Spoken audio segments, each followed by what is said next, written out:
اور پنجاب کے عوام جو ہیں ہمارے اس نیریٹو کو قبول کر رہے ہیں اور ہماری مقبولیت میں اضافہ ہو رہا ہے. تو یہ تو تھا اس بریفنگ کا. میں نے آپ کو تو سائیڈ لائن پہ بھی کوئی گفتگو ہوئی؟ مختصر احوال بتا دیا ہے، لیکن چونکہ ہمارے پاس اسد عمر صاحب موجود ہیں اور بڑے عرصے کے بعد وہ ہمارے پروگرام میں جلوہ گر ہوئے ہیں، تو ان سے پوچھتے ہیں کہ اسد عمر صاحب، میرا خیال ہے آپ کے چونکہ جو اسپیشلائزیشن ہے وہ تو ظاہر ہے، تو آپ اس وقت پاکستان کی معیشت کو کس انداز میں دیکھ رہے ہیں؟ باقی سیاسی سوالات، باقی چیزیں ہم بعد میں آپ سے بات کریں گے، تفصیل سے بات کریں گے. اس حوالے سے آپ ذرا مختصر اگر ہمیں بتا دیں کہ جو ہمیں پکچر دکھائی جا رہی ہے حکومت کی طرف سے معاشی استحکام کی، ترقی کی، خوشحالی کے سفر کی، آپ بطور معیشت دان، ماہر اقتصادیات کیسے دیکھتے ہیں؟ سر، معیشت کو اگر آپ دیکھیں کہاں پہ کھڑی ہوئی ہے تو اس کو ذرا سا پہلے سے دیکھتے ہیں کہ 2022 اس کا رجیم چینج ہوا نا، اس کے بعد شاہ صاحب جو اگلے کوئی 1.5 سال تھا نا، وہ تو بالکل معیشت کی تباہی کے عرصہ تھا. پاکستان کی تاریخ میں اتنے برے حالات معیشت کے نہیں ہوئے جیسے حالات اس وقت ہم نے دیکھنے میں نظر آئے، اور بالکل لگتا تھا کہ جی کسی وقت بھی جو ہے وہ دیوالیہ ہو جائے گا پاکستان. ایک لحاظ سے ہو بھی رہا تھا، بیرونی قرضوں کے اوپر نہیں کیا تھا ڈیفالٹ، لیکن باہر سے شپمنٹس کو پیمنٹ نہیں ہو رہی تھی اور کیا کیا. تو اس کے بعد جب IMF کا معاہدہ ہوا تو اس صورتحال سے پاکستان یقیناً جو ہے وہ نکل آیا ہے. اسٹیٹ بینک کے ریزروز وغیرہ بہتر ہو گئے ہیں، لیکن معیشت میں ترقی ابھی تک شروع نہیں ہوئی ہے. ابھی جو اعداد و شمار بھی آئے پاکستان بیورو اسٹیٹسٹکس کے، حکومت کے اپنے اعداد و شمار کے مطابق اس سال کی جو پہلی سرمائی تھی اس کے اندر صرف 0.9% جو ہے وہ GDP میں ترقی دیکھی گئی. تو ابھی ترقی کا سفر شروع نہیں ہوا ہے، سوائے شہباز شریف صاحب کی تقریروں کے اندر اس میں تو دھواں دار ترقی شروع ہے. صحیح ہے. اچھا، اب میرا خیال ہے سیاست پہ آ جائیں. آپ نے سیاست اور PTI ایک ساتھ چھوڑی، کچھ عرصہ بالکل خاموش رہے، اب دوبارہ متحرک ہیں، انٹرویوز بھی دے رہے ہیں، میڈیا پہ بھی آ رہے ہیں اور خوشگوار حیرت لوگوں کو ہو رہی ہے. یہ فرمائیں کہ اب سیاست میں آنے کا دوبارہ ارادہ بن گیا ہے؟ کیونکہ ویسے تو یہ کہا گیا ہے شراب کی طرح سیاست بھی چھٹتی نہیں ہے، کافر یہ منہ کو لگی ہوئی. تو یہ اب دوبارہ ارادہ بن گیا ہے یا ابھی صرف ایک جو پریکٹس ہوتی ہے، نیٹ پریکٹس، وہ ہو رہی ہے؟ اچھا، شاہ صاحب خوش قسمتی سے شراب تو میں پیتا نہیں ہوں، تو مجھے نہیں پتا اس کی عادت کتنی پڑتی ہے کتنی نہیں پڑتی، لیکن یہ سیاست جو ہے سر، مجھے کسی نے ایک بات بولی جو میرے ذہن میں لگی. میں نے کہا یار بات میں تو وزن ہے. انہوں نے کہا بھائی آپ نے سیاست چھوڑ دی ہے، لیکن اس کا مطلب یہ تو نہیں کہ آپ کی سیاست کی جو ہے جو نالج ہے، جو تجربہ ہے وہ ختم ہو گیا ہے. تو آپ کم سے کم اپنا ایک تجزیہ تو دیں، اور جو آپ کے ذہن کے اندر آتا ہے آپ کے تجربے کے لحاظ سے کیا بہتری کی جا سکتی ہے، کیسے اچھائی کی طرف جا سکتے ہیں. تو وہ میں کام کر رہا ہوں. نہیں جی، میرا اس وقت کوئی دوبارہ سیاست میں آنے کا کوئی ارادہ نہیں ہے، لیکن یہ میرا ضرور ارادہ ہے کہ اپنی آواز کو شامل کیا جائے ان آوازوں میں کہ پاکستان کو مشکلات سے کس طریقے سے نکالا جا سکتا ہے اور کیا فیصلے پاکستان کے لیے بہتر ہو سکتے ہیں. نہیں، اب کیا یہ ارادہ جو ہے وہ آپ انفرادی طور پہ ادا کریں گے یا کچھ اور لوگ بھی ہیں جو آپ کی طرح کی سوچ رکھتے ہیں، پہلے سیاست میں تھے، کسی گروپ کی صورت میں آئیں گے، یا کوئی موجود جو پہلے سے موجود پارٹی میں آپ شامل ہو کر کنٹریبیوٹ کریں گے؟ نہیں، پارٹی ڈیفینیٹلی نہیں شامل ہو رہا، اور گروپ کی چلے میں بات سمجھ گیا. سننے میں آ رہا ہے آج کل ایک گروپ ہے پرانے طریقے انصاف کے، ہمارے جو دوست ہیں ان میں سے کوئی ایک کچھ گروپ بنا کے کچھ کرنا چاہتے ہیں. نہیں جی، میں اس کا بھی حصہ نہیں ہوں. نہیں، میں پریکٹیکل سیاست میں براہ راست خود کوئی پارٹی میں آنا، عہدہ لینا، کوئی الیکشن لڑنا، میں اس قسم کا میرا کوئی ارادہ نہیں ہے. لیکن جو پاکستان کی جمہوریت کو جو مشکلات سامنے نظر آ رہی ہیں، پاکستان کو جو پریشانیاں نظر آ رہی ہیں، بطور ایک پاکستانی کے جس کا 1 روپیہ بھی ملک سے باہر نہیں ہے، جس کے بال بچے بھی سب یہیں پہ ہیں اور جینا مرنا اس ملک کے اندر ہے، تو پاکستان کی بہتری تو پھر بھی ہمارے دل کے قریب ہے نا. تو اس کے لیے ضرور مختلف جو بھی ہمارے سے ہو سکے گا تو کوشش انشاءاللہ ضرور کرتے رہیں گے.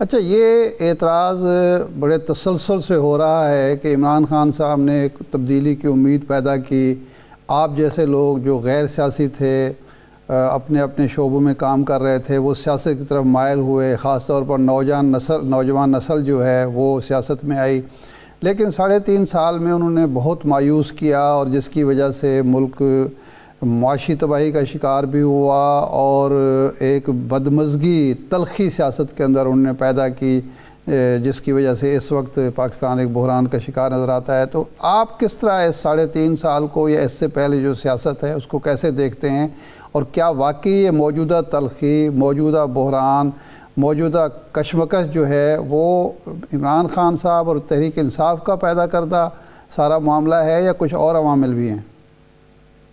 نہیں جی، ہماری دیکھیں، جہاں تک آپ نے بات کی معاشی مشکلات کی، معیشت تباہی کا شکار ہو گئی، وہ تو کسی کو افسانوی ناول کسی نے لگتا ہے کوئی پڑھا ہوا ہے، حقیقت سے اس کا دور دور تک تعلق نہیں ہے۔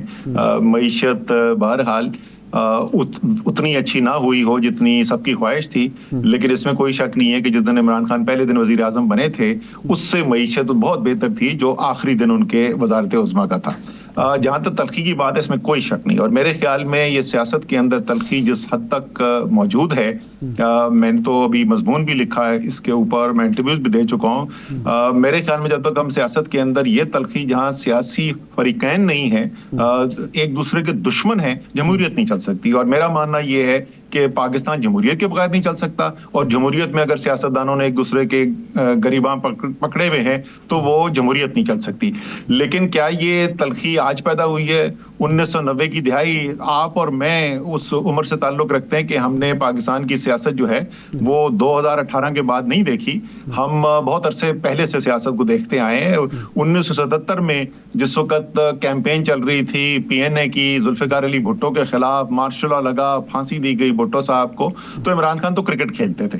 اسی طریقے سے 90 کی دہائی میں تواتر کے ساتھ جو تبدیلیاں آتی رہیں، اسٹیبلشمنٹ کے ساتھ مل کے کبھی ایک پارٹی گراتی تھی دوسرے کو، دوسرے گراتی تھی۔ اسد صاحب، بات یہ ہے کہ جب یہ تلخیاں ختم کی، پیپلز پارٹی نون لیگ بیٹھ گئی، وہ کہتے ہیں ماضی سے ہم نے سبق سیکھا، آپ ہی کی جماعت تھی پاکستان تحریک انصاف جس نے اس کو مکا کر رنگ دیا۔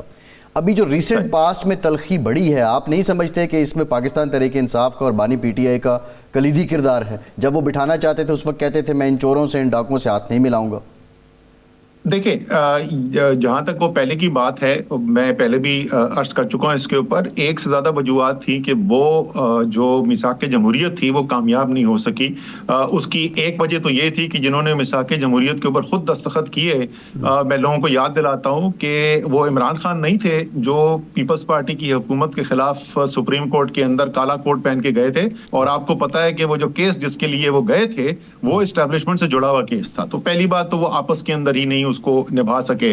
دوسرا جو ہے، وہ دو بڑے جو فریقین تھے سیاست کے اس وقت کے، ان کے درمیان ایک معاہدہ ہوا، اور ایک تیسری قوت ابھر کے آئی جو اس کا حصہ نہیں تھی، تو اس وقت ضروری تھا ان کو میرے خیال میں پہل کرنی چاہیے تھی، اور اگر وہ لے لیتے تحریک انصاف کو، ان کا بھی نظریہ اس کے اندر آ جاتا تو شاید آسانی ہو جاتی۔ نہیں، وہ تو کہتے ہیں بنی گالا گئے، بطور وزیر اعظم بنی گالا خود گیا۔ بنی گالا بالکل واحد ہے، کیونکہ عمران خان زخمی تھے، وہ الیکشن کے بعد آئے تھے بنی گالا۔ اس طریقے سے تو عمران خان بھی اس الیکشن سے پہلے، اگر آپ کو یاد ہو، میاں نواز شریف کے چھوٹے بھائی جو تھے عباس شریف، ان کا انتقال ہو گیا تھا، اللہ تعالیٰ ان کو جنت نصیب کرے۔ تو میں اس گاڑی میں عمران خان صاحب کے ساتھ بیٹھ کے گیا تھا، جو ہم میاں نواز شریف اور شہباز شریف کے پاس دعا کے لیے گئے تھے، تو وہ تو پہلے ہو رہا تھا۔ لیکن زیادہ اہم چیز جو میں نے جو بات کرنا چاہتا تھا وہ ذاتی، اس سے زیادہ عوام کے اندر ایک تاثر پیدا ہوا کہ یہ دونوں جماعتیں جو ہیں، انہوں نے جو پیسہ بنا ہے، عوام کی دولت جو لوٹی ہے، اس کو بچانے کے لیے ایک دوسرے کے ساتھ مکا کر لیا۔ اس لیے یہ تو میرا ماننا ہے کہ بالکل جیسے میں پہلے بول چکا ہوں کہ جمہوریت ایسے نہیں چل سکتی، اور ہمیں کوئی نہ کوئی طریقہ کار نکالنا پڑے گا کہ دوبارہ سے سیاسی جماعتیں جو ہیں وہ ایک ساتھ بیٹھ کے جمہوریت کو آگے چلا سکیں۔ اس کا مطلب یہ نہیں کہ اختلاف ختم ہو جائے، اس کا مطلب یہ نہیں کہ تحریک انصاف کہے کہ جی مسلم لیگ نون اور پیپلز پارٹی یا نواز شریف وزیرداری بہت اچھے انسان ہیں، لیکن ان کو سیاسی کردار ماننا جو ہے وہ ضروری ہے، اس میں کوئی شک نہیں ہے۔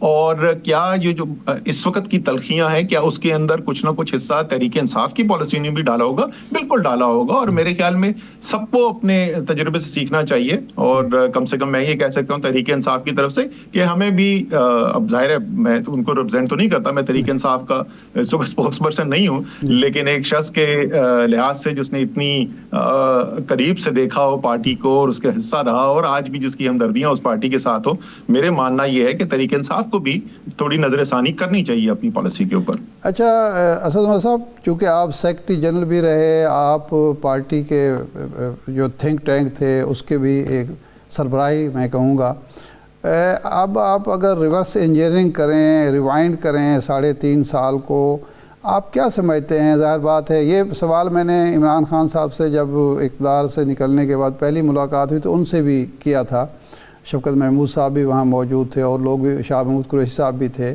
آپ سمجھتے ہیں کہ آپ سے، آپ کی پارٹی سے، آپ کی جماعت سے یا آپ کے اس وقت کے لیڈر سے کہاں غلطی ہوئی جس کی وجہ سے معاملہ خراب ہوا؟ جو لوگ آپ کی پشت پر کھڑے تھے وہ آپ سے پیچھے ہٹ گئے، اور جن لوگوں کو انہوں نے اقتدار سے نکالا تھا انہی کو قبول کرنا پڑا۔ یہ آپ کوئی تجزیہ کیا آپ نے، یا کچھ بتا سکتے ہیں کہ غلطی کہاں ہوئی آپ کی طرف سے یا دوسری طرف سے؟ جی بالکل، اس کے اوپر دیکھیں شاہ صاحب بہت بات پہلے بھی ہو چکی ہے کہ کیا ہوا جس کی وجہ سے وہ ایک پیج جو تھا وہ ایک پیج نہ رہا، لیکن میرے خیال میں اس سے زیادہ اہم بات کرنے کی ضرورت یہ ہے کہ اس ایک پیج کی سیاست کے اندر ضرورت کیوں ہو۔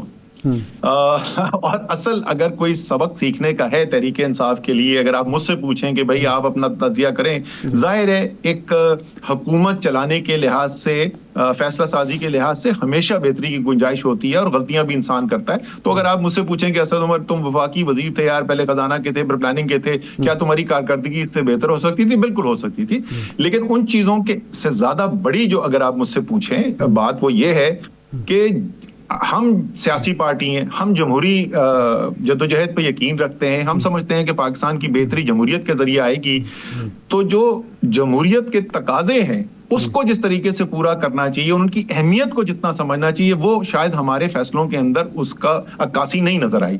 سب سے پہلی چیز، کوئی بھی آپ چیز میں کامیابی حاصل کرنا چاہتے ہیں تو آپ نے ادارے مضبوط کرنے ہوتے ہیں، تو جمہوریت کا سب سے بڑا ادارہ پارلیمان ہے۔ میرے خیال میں ہم نے بھی پارلیمان کو وہ اہمیت نہیں دی جو دینی چاہیے تھی۔ اسی طریقے سے سیاسی پارٹیوں کا آپس میں باہم جو رشتہ ہونا چاہیے وہ جمہوریت کے لیے جو ضروری ہے، تمام مخالفت کے باوجود ہم نے وہ پورا نہیں کیا۔ ہمارا دار و مدار جو ہے وہ ایک حد تک سول بیوروکریسی کے اوپر بھی میرے خیال میں جتنا ہونا چاہیے اس سے زیادہ تھا۔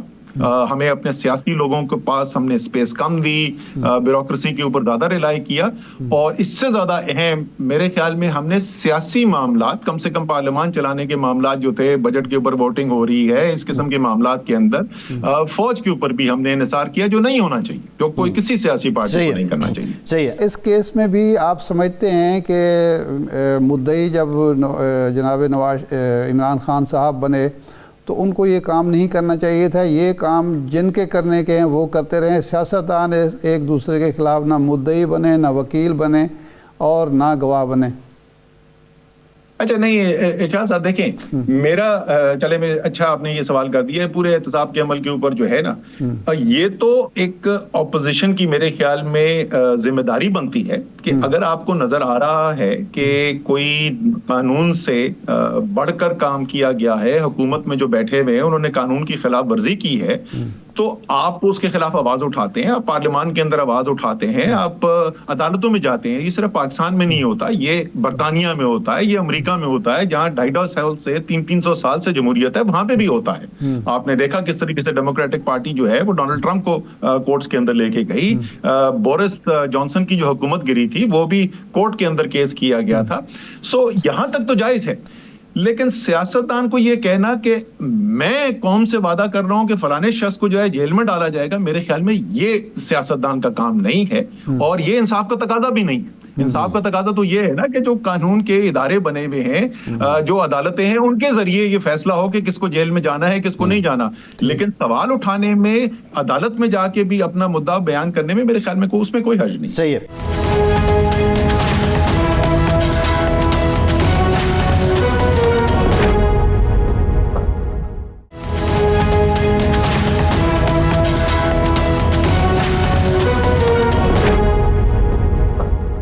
اچھا، اس وقت جو تلخی ہے اسٹیبلشمنٹ اور پی ٹی آئی کے درمیان، اس میں آپ سمجھتے ہیں کہ خان صاحب کا جو تلخ بیانیہ ہے یا سخت بیانیہ ہے اس کی وجہ سے ہے، یا یہ نہ بھی ہو تو پھر بھی یہی کچھ ہوگا؟ آپ کو یاد ہوگا زمان پارک میں آپ سے میں نے یہی سوال کیا تھا، آپ نے اس وقت ایک جواب دیا تھا. آپ سمجھتے ہیں کہ یہ نہ بھی بیانیہ ہو تب بھی یہی حالات ہوں گے اور پی ٹی آئی اور عمران خان مشکلات کا شکار ہوں گے، یا اگر وہ ایسا نہ کریں، کوئی مفاہمانہ پالیسی اختیار کریں تو معاملات کی صورت مختلف ہوگی؟ اچھا ارشاد صاحب، جو سوشل سائنس ہوتی ہے نا، وہ جس کے اندر پولیٹیکل سائنس بھی شامل ہے، اس کے اندر وہ کہتے ہیں کہ کاؤنٹر فیکچوئل نہیں ہوتا. کاؤنٹر فیکچوئل یہ نہیں ہوتا، اس طریقے سے کیمسٹری یا فزکس کا آپ نے کوئی تجربہ کرنا ہو نا، تو آپ ایک چیز کے اندر جو ہے وہ ایک طریقے سے کرتے ہیں اور دوسرے کو دوسرے طریقے سے کرتے ہیں اور ان کا فرق نظر آ جاتا ہے. یہاں پہ وہ نہیں ہو سکتا. تو اب یہ مفروضہ ہو جاتا ہے کہ اگر یہ نہ ہو تو کیا اس سے بہتری آتی یا نہیں تھی. میں ان میں سے ہوں جس میں جو لوگ یقین رکھتے ہیں کہ اس سے فائدہ نہیں نقصان ہوتا ہے، ٹھیک ہے نا. لیکن ہمارے اور دوست ہیں جو کہتے ہیں یہ تو ہونا ہر صورت میں ہی ہے، تو اس لیے یہ تو بالکل صحیح ہے، ایسا ہی کرنا چاہیے. میرا ہمیشہ سے یہ ماننا رہا ہے کہ اس سے معاملات کے اندر خرابی آ سکتی ہے، فائدہ کوئی نہیں ہو سکتا. آپ اصول کی بات ضرور کریں. میں آپ کو ایک اچھی بات بتاؤں، عمران خان صاحب ہم سب کو یہ سمجھایا کرتے تھے جب آپس کے تعلقات ہیں کبھی بھی اس کو ایسا نہ کرو کہ وہ ذاتی کوئی چیز عنصر اس کے اندر آ جائے، کیونکہ وہ پھر انسان ساری زندگی اس کو معاف نہیں کرتا. تو میرے خیال میں اگر ان کی اپنی ایڈوائس کے اوپر بھی عمل کیا جائے تو اس جو بات کہہ رہے ہیں اس بات کو کہنے کا میرے خیال میں بہت بہتر طریقہ. اچھا، اب سوال یہ ہے آخری حکومت کے آخری دنوں میں اور حکومت جانے کے بعد آپ تھے، پرویز خٹک صاحب تھے، 2-3 اور رہنما تھے جو پنڈی اور اسلام آباد کے درمیان اور پھر لاہور اور پنڈی کے درمیان ایک مفاہمتی باتیں بھی کرتے رہے، ملاقاتیں بھی کرتے رہے. کہاں معاملہ زیادہ خراب ہوا جس کے بعد جو ہے وہ دونوں جو ندیاں تھیں وہ ان کے کنارے نہیں مل سکے، وہ متوازی ہی چلتی رہیں؟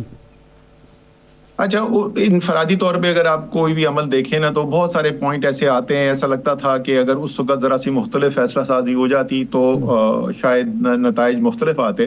لیکن میرے خیال میں وہ جو رجیم چینج آپریشن سے ایک عمل شروع ہوا نا، پھر اس کے بعد ارشاد صاحب وہ پھر شاید سب کے ہی وہ قابو سے باہر نکل گیا. وہ میرے خیال میں باجوہ صاحب کے پاس بھی پورا اس وقت ان کا کنٹرول نہیں رہا، اور جو وہ سمجھ رہے تھے کہ اس کے بعد جس طرف معاملات جائیں گے وہ وہاں نہیں گئے، اور ہمارے پاس بھی وہ کنٹرول نہیں تھا. تو غلطیاں تو ظاہر ہے کچھ نہ کچھ تو غلطیاں ہوں گی. پاکستان اگر اتنی تکلیف اور مشکل سے گزرا اور گزر رہا ہے تو کہیں نہ کہیں غلطیاں تو ضرور ہوئی ہوں گی نا. نہیں لیکن یہ آپ کے یعنی خان صاحب کے مخالفین کا کہنا یہ ہے کہ چونکہ پارٹی میں کسی بھی شخص کو انہوں نے کبھی کوئی اختیار نہیں دیا، اور وہ 2 مثالیں پیش کرتے ہیں. نمبر 1 تو یہ ہے کہ جب 23 میں یہ مذاکرات ہو رہے تھے، 2 اسمبلیاں ٹوٹ گئی تھیں اور کیس چل رہا تھا عدالت میں، شاہ محمود قریشی صاحب کی قیادت میں مذاکرات ہوئے. مذاکرات آلموسٹ دعویٰ یہ ہے جو اس وقت حکمران اتحاد تھا کہ کامیاب ہو گئے تھے، اکتوبر میں الیکشن پر اتفاق ہو گیا تھا، لیکن اچانک خان صاحب نے مذاکرات ختم کر دیے. اب پھر مذاکرات ہو رہے تھے اور وہ خان صاحب نے کر دیے. تو کیا یہ جو اس وقت بھی جو ناکامی ہوئی وجہ یہی تھی کہ خان صاحب سبوٹاج کر دیتے تھے، یا ایسا نہیں تھا بلکہ دوسری طرف سے ان معاملات کو، مذاکرات کو ہمیشہ خراب کیا گیا؟ میں جو یہ بات بہت دفعہ کی جاتی ہے کہ خان صاحب جو ہیں وہ کسی کی سنتے نہیں. تو میں آپ کو بڑی 2-3 چیزوں کی مثال دے دوں. اسمبلیوں سے، قومی اسمبلی سے استعفے دینا ایک بہت بڑا فیصلہ تھا. اسی طریقے سے جو پنجاب اور خیبر پختونخوا کی اسمبلی کو توڑنا وہ ایک بہت بڑا فیصلہ تھا. نہیں، بڑا فیصلہ تھا یا برا فیصلہ تھا؟ میں ابھی بتاتا ہوں کہ میرے خیال میں برا تھا یا نہیں. بڑے تو ڈیفینیٹلی تھے، اس میں تو کوئی شک ہی نہیں کہ بڑے فیصلے تھے. میں ابھی آپ کو بتاتا ہوں کہ میرے خیال میں برے تھے یا نہیں تھے. اور اسی طریقے سے وہ الیکشن کی تاریخ جو ہے اس کے اوپر معاہدہ کر لینا یا نہ کر لینا.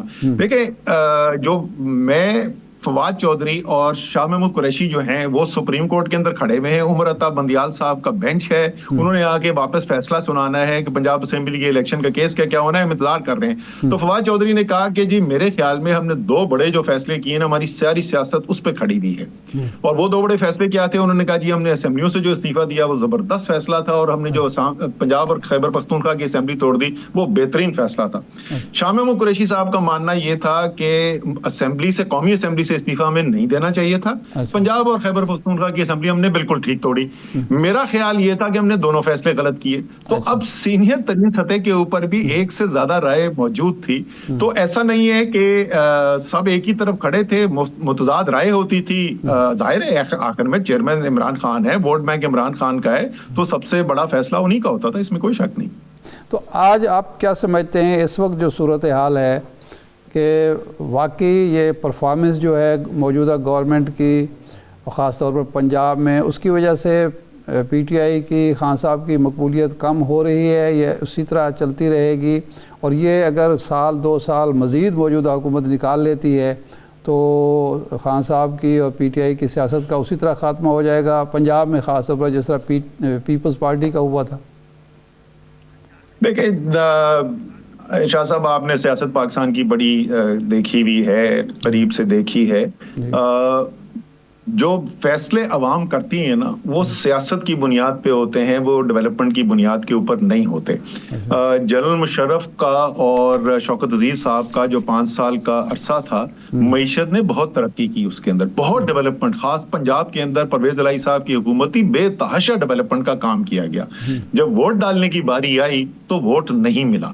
اس سے بھی زیادہ بڑی مثال اگر آپ دیکھ لیں, ضیاء الحق صاحب کا 11 سال کا ماشاءاللہ معیشت نے بہت ترقی کی اس 11 سال کے اندر. بھٹو صاحب کو پھانسی دے دی گئی, پارٹی ٹوٹ گئی, سب نئے لوگ وہاں پر آ گئے, اور 11 سال کے بعد بھٹو صاحب کے زندہ نہ ہوتے ہوئے بھی جب عوام نکلی ووٹ ڈالنے کے لیے تو انہوں نے ووٹ جو ہے ذوالفقار علی بھٹو کے نام پر ووٹ ڈالا. سیاست فیصلہ کرے گی کہ اگلے الیکشن کے اندر کیا ہونے والا ہے. مسلم لیگ نون اگر وہ اپنی سیاست کو مختلف کرتے ہیں, اگر وہ عوام جہاں پر کھڑی ہوئی ہے وہ اس کے قریب تر آنے میں کامیاب ہوتے ہیں, تو بالکل سیاست میں کوئی چیز حرف آخر نہیں ہوتی. لیکن اگر اچھے انتظامی فیصلے کرنے سے اور اچھی ترقیاتی اسکیمیں بنانے سے وہ سمجھ رہے ہیں کہ اگلا الیکشن بدل جائے گا, وہ نہیں بدلنے والا. جی اچھا, یہ بتائیے اسد صاحب کہ ابھی ایک تو پی ٹی آئی کے جو معاملات چل رہے ہیں, فواد چودھری صاحب بہت ریزرویشن ہے ان کی, جو موجودہ سیاسی کمیٹی ہے اور حکمت عملی ہے اس پہ ان کے تحفظات ہیں. آپ ان کی بات سے ایگریڈ ہیں کہ یہ جو باہر قیادت ہے پاکستان تحریک انصاف کی, یہ اس طرح پروسیڈ نہیں کر سکی کہ کوئی راہ ہموار ہو بانی پی ٹی آئی کی رہائی کی؟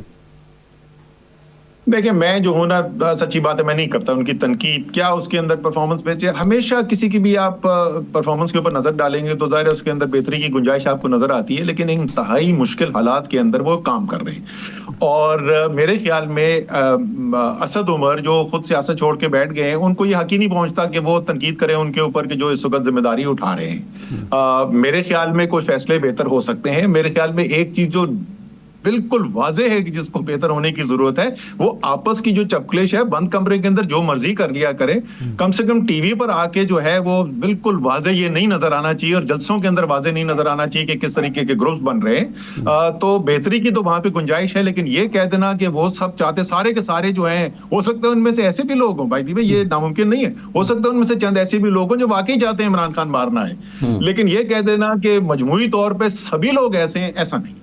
جی ٹھیک, بہت شکریہ اسد عمر صاحب آپ کے وقت کا. ایک بریک, واپس آتے ہیں, ہمارے ساتھ رہیے.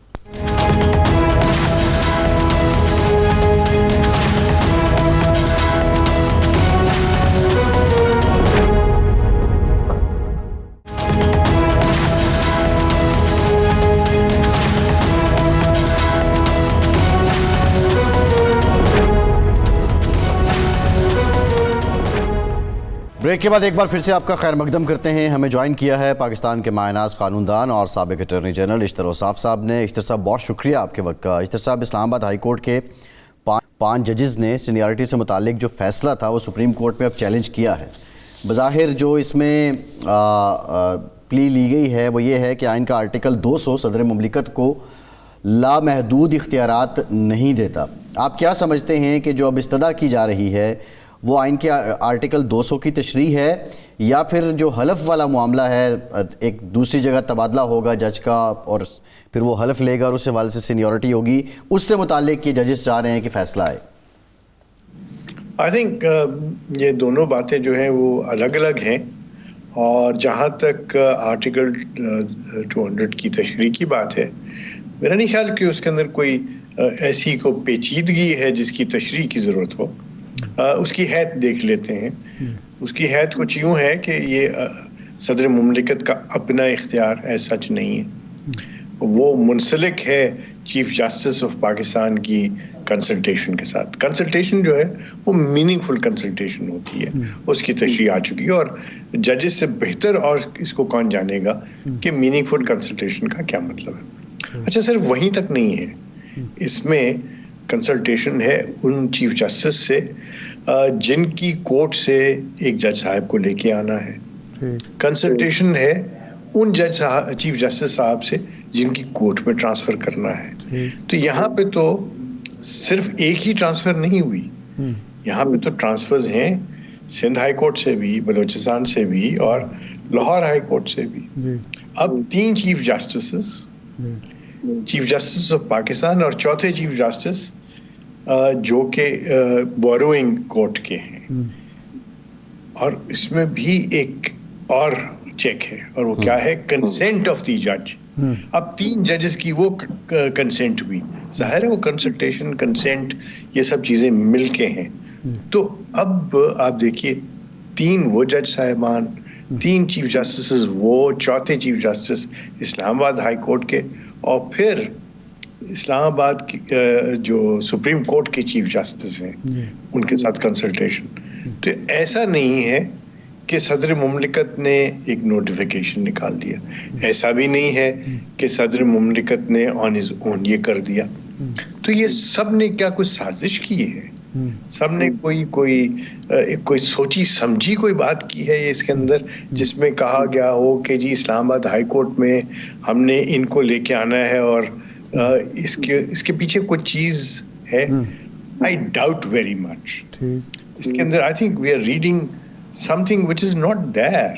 اس کے اندر ایک ہجان پیدا کیا جا رہا ہے. میں بارہا کہہ چکا ہوں, پھر سے کہوں گا کہ یہ بحران نہیں ہے, یہ ہجان ہے, تاکہ ہم بحرانی کیفیت کی طرف جا سکیں. یہ میں کوئی ایٹریبیوٹ نہیں کر رہا کسی کو بھی, یہ انوٹنگلی شاید سب کچھ ہو رہا ہے. آپ دیکھیں گے کہ ہم ہمیشہ, اور آپ ہی کے پروگرام میں کہہ چکا ہوں کہ ہم ڈسکشنز ریفارمز پہ نہیں کر رہے ہوتے, ہم مثبت باتوں پہ کبھی ڈسکشن نہیں کرتے. ہم نے کبھی ڈسکشن آپس میں نہیں کی کہ CRPC PPC میں کیا چیزیں چینج کی جائیں, آربٹریشن ایکٹ جو ہے وہ نیا لایا جائے تاکہ آلٹرنیٹ ڈسپیوٹ ریزولوشن کی بات ہو سکے. ہم نے انوائرمنٹ کے اوپر کبھی کوئی بات نہیں کی کہ اس میں لا اور کورٹس کا کیا ہو سکتا ہے. ہم صرف یہی ڈسکشنز کرتے ہیں. بہرحال پٹیشن ہے, اب یہ کورٹ میں چلے گا معاملہ, اس میں ہم زیادہ گہرائی میں نہیں جا سکتے. اشتر صاحب گیا ہے جی, 2 پہلو ہیں نا. ایک تو یہ ہوا کہ یہ جو ٹرانسفر ہوئی ججز کی, اس میں میننگ فل کنسلٹیشن ہوئی اور اس میں کوئی بدنیت تھی یا کوئی سازش نظر نہیں آتی. دوسرا ایشو ہے, ایک جج ایک کورٹ میں 15ویں نمبر پہ ہے, وہ ایلیویٹ ہوتا ہے یا ٹرانسفر ہوتا ہے, دوسری کورٹ میں جاتا ہے اور وہاں وہ سینئر موسٹ ہو جاتا ہے. تو کیا یہ اعتراض ہو سکتا ہے کہ وہاں وہ 15ویں پوزیشن پہ ہے, یہاں وہ حلف بھی نہیں اٹھاتا, اور دوسرا یہ کہ اس کو ایلیویٹ بھی کر دیا جاتا ہے, تو یہ کوئی اعتراض بنتا ہے یا یہ بھی نہیں, یہ بھی ختم ہو گیا کہ جب کنسلٹیشن ہو گئی اور وہاں جب وہ آئے گا تو نہ نئے حلف کی ضرورت ہے, نہ سینیئرٹی کا نئے سرے سے تعین ہوگا, وہ سینئر موسٹ ہی ہوگا. جی, بہت آپ نے صراحت کے ساتھ یہ سوال اٹھایا ہے. کوشش کروں گا کہ مختصر الفاظ میں اس کا جواب دے سکوں. دیکھیے, میری رائے, ایک جج صاحب جو ہیں وہ ایک پرٹیکولر کورٹ میں ایک پرٹیکولر نمبر پہ ہیں, وہاں سے ان کو ٹرانسفر کیا جاتا ہے, اپوائنٹ نہیں کیا جا رہا. اگر اپوائنٹمنٹ ہو تو اس کے متعلق اوتھ لینا ضروری ہے. اب اوتھ ہے کیا؟ اب کہا جاتا ہے کہ یو ٹیک اوتھ, ایسا نہیں ہے, you make oath. And you make oath to what? آپ جو حلف اٹھاتے ہیں وہ آئین کی پاسداری کا ہے, وہ قانون کے اوپر عمل درآمد کرنے کا ہے. اوتھ ایک انسٹیٹیوشن کا نہیں ہے, اوتھ جو ہے وہ آئین کا ہے, آئین کے مطابق ہے. اچھا, اب جب وہ اوتھ لے لیا انہوں نے لے لیا تو اس کے اندر ہی آئین کی پاسداری کی بات ہے. تو پھر وہ ان کی جہاں پوسٹنگ ہو جائے, چاہے وہ پوسٹنگ ہے کسی بینچ پہ یا کسی کورٹ میں, اب جو کورٹ میں بھی ہوگی وہ جج کی ہو سکتی ہے نا. سو unless he makes that oath he can't even be transferred because he's not a judge. اب جب یہ ٹرانسفر ہو رہے ہیں تو وہاں سے یہ ٹرانسفر بیک ہو سکتے ہیں کہ نہیں ہو سکتے؟ ہو سکتے. صحیح ہے. اچھا نہیں, ایک منٹ وہ بات کریں. جی, ٹرانسفر اگر وہ واپس ہوں اور یہاں پہ وہ حلف لیں اور تو وہ جونیئر موسٹ ہوں گے because then he'd be appointed. ٹھیک, اپوائنٹمنٹ نہیں ہے. Now when he gets transferred back پھر ریکوائرمنٹ کیا نہیں ہوگی دوبارہ اوتھ لینے کی, and then he becomes the junior most in that court. یہ لاجیکل نہیں ہے. صحیح ہے. اچھا, لیکن ایک جج جو کسی بھی ہائی کورٹ سے سپریم کورٹ میں جاتا ہے وہ حلف تو آئین کی پاسداری کا اٹھا چکا ہے, پاکستان کی سلامتی خود مختاری کا اٹھا چکا ہے, اس نے کسی کورٹ کا حلف نہیں اٹھایا, وہاں جا کے سپریم کورٹ میں دوبارہ کیوں حلف اٹھانا پڑتا ہے؟ جی میں عرض کرتا ہوں. آپ دیکھیں گے کہ وہ سپریم کورٹ کی جو it's an appellate court, it is a court which also hears the references, it is also a court which gives opinions, it is also a court جو کہ court of first instance ہے. یہ الگ court ہے, ٹھیک ہے, یہ الگ court ہے, اس لیے وہاں پہ ان کو اوتھ لینا ہوتا ہے. ٹھیک نہیں, سپریم کورٹ الگ کورٹ ہے, لاہور ہائی کورٹ اور اسلام آباد ہائی کورٹ ایک ہی چیز ہیں. جی وہ کورٹس ہیں آف ایکولنس, تبھی وہاں ٹرانسفر ہوتی ہے. You can't transfer a high court جج to the supreme court.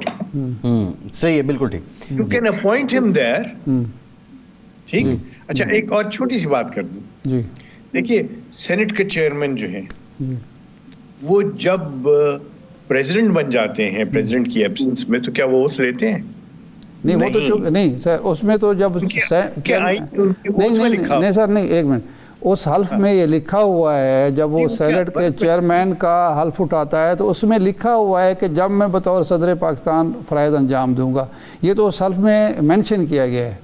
Right. اب آپ اپنا ہائی کورٹ کے ججز کا حلف دیکھ لیں, وہاں پہ لکھا ہوا ہے ہائی کورٹ کے فلاں ہائی کورٹ کے جج کے طور پہ میں حلف لیتا ہوں, اور آگے لکھا ہوا ہے آف پروونسز. یہ سب کنوینئنٹلی بھول جاتے ہیں. جی جی صحیح. ٹھیک ہے. نہیں تو اسلام آباد تو پروونس نہیں ہے نا, اسلام آباد جو ہے وہ تو پروونس نہیں ہے. اس میں ہائی کورٹ تو ہے نا. جی ٹھیک ہے نا, ایک یونٹ تو ہے میرا خیال, شاید اس کو یونٹس کر دے پروونسز کو اشتر صاحب, یہ زیادہ بہتر ہے. جی دیکھیے میں آپ کو عرض کروں, آئین پھر سے میں کہوں گا کہ آئین جو ہے وہ ایک پرٹیکولر کورٹ کی جورسڈکشن کے لیے نہیں ہے. اب اسی 200 میں دیکھیں کہ 200 میں یہ بھی لکھا ہوا ہے کہ ان کو کوئی اور عہدہ بھی دیا جا سکتا ہے جج کے لیے. صحیح ہے. جج کے علاوہ بھی وہ کہیں اور تعینات کیے جا سکتے ہیں. اچھا, ایک معاملہ اور ہے اشتر صاحب کہ آج ایک فیصلہ آیا اسلام آباد ہائی کورٹ سے, پی ٹی آئی کے 120 کارکن ہیں, ان کی ضمانت دی گئی اور ساتھ انہیں بیان حلفی جمع کروانے کا بھی کہا گیا. کیا یہ پریسیڈنٹ موجود ہے کہ آپ کسی کو ضمانت دیں اور اس سے پھر بیان حلفی بھی لیں؟ نہیں, بیان حلفی بھی یہ کہ بھئی آئندہ یہ جرم نہیں کروں گا, یعنی جب وہ ایک اعتراف جرم کر رہا ہے تو وہ تو جب کیس اصل کیس شروع ہوگا اس میں اس کے ایویڈنس کے طور پر پیش ہوگا. یہ شرط لگائی گئی ہے کہ جناب آپ ایک بیان حلفی انتظامیہ کے پاس جمع کریں کہ آئندہ میں یہ کام نہیں کروں گا. یہ میرے علم میں نہیں ہے. یہ میں نے دیکھا ہے کہ آپ یہ ضرور کرتے ہیں کہ جب آپ بیل دیتے ہیں تو پھر آپ اس پہ کنڈیشنز لگا سکتے ہیں. لیکن اور یہ آپ اس طرح کہیے کہ ایک آپ سے انڈرٹیکنگ لی جاتی ہے that you will not indulge in something which is illegal. یہ کیا جا سکتا ہے, but I have not come across this, so اس وقت I am not qualified to answer that. جب میں دیکھوں گا اس کو تو پھر میں صحیح ہے. تشریح. بہت شکریہ اشتر اوصاف صاحب آپ کے وقت کا. ارشاد صاحب پروگرام کا ٹائم ختم ہو گیا. بہت شکریہ آپ کا. آج کے پروگرام میں اجازت دیجیے.